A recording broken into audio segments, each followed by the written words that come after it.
Welcome back to the Daily Bible Chapter. It's Thursday, December the 7th of 2023, and today we're reading Lamentations chapter 1.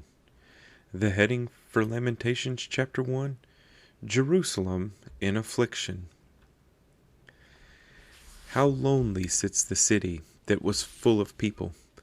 How like a widow is she, who was great among the nations. The princess among the provinces has become a slave. She weeps bitterly in the night. Her tears are on her cheeks. Among all her lovers, she has none to comfort her. All her friends have dealt treacherously with her. They have become her enemies.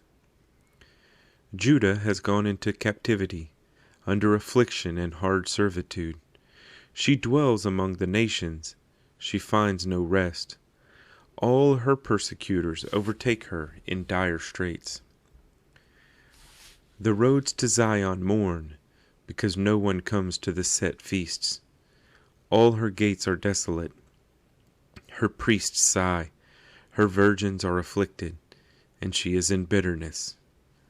Her adversaries have become the master, her enemies prosper, for the Lord has afflicted her because of the multitude of her transgressions. Her children have gone into captivity before the enemy. And from the daughter of Zion all her splendor has departed. Her princes have become like deer that find no pasture, that flee without strength before the pursuer. In the days of her affliction and roaming, Jerusalem remembers all her pleasant things that she had in the days of old, when her people fell into the hand of the enemy, with no one to help her. The adversaries saw her and mocked at her downfall. Jerusalem has sinned gravely, therefore she has become vile. All who honored her despise her, because they have seen her nakedness. Yes, she sighs and turns away. Her uncleanness is in her skirts. She did not consider her destiny. Therefore her collapse was awesome. She had no comforter. O Lord, behold my affliction, for the enemy is exalted. The adversary has spread his hand over all her pleasant things, for she has seen the nations enter her sanctuary, those whom you commanded not to enter your assembly. All her people sigh, they seek bread. They have given their valuables for food to restore life. See, O Lord, and consider, for I am scorned. Is it nothing to you, all you who pass by?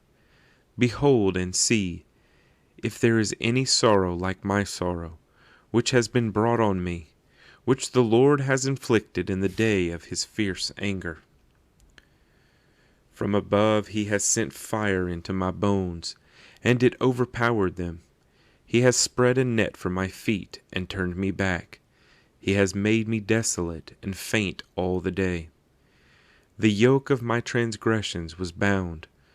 They were woven together by his hands and thrust upon my neck. He made my strength fail. The Lord delivered me into the hands of those whom I am not able to withstand. The Lord has trampled underfoot all my mighty men in my midst. He has called an assembly against me, to crush my young men. The Lord trampled as in a winepress the virgin daughter of Judah. For these things I weep. My eye overflows with water, because the Comforter, who should restore my life, is far from me. My children are desolate, because the enemy prevailed. Zion spreads out her hands, but no one comforts her. The Lord has commanded concerning Jacob, that those around him become his adversaries. Jerusalem has become an unclean thing among them. The Lord is righteous, for I rebelled against his commandment. Hear now, all peoples, and behold my sorrow. My virgins and my young men have gone into captivity. I called for my lovers, but they deceived me. My priests and my elders, breathed their last in the city, while they sought food to restore their life. See, O Lord, that I am in distress. My soul is troubled. My heart is overturned within me. For I have been very rebellious. Outside the sword bereaves. At home it is like death. They have heard that I sigh, but no one comforts me. All my enemies have heard of my trouble. They are glad that you have done it. Bring on the day you have announced, that they may become like me. Let all their wickedness come before you, and do to them as you have done to me, for all my transgressions. For my sighs are many, and my heart is faint. Lamentations chapter 1.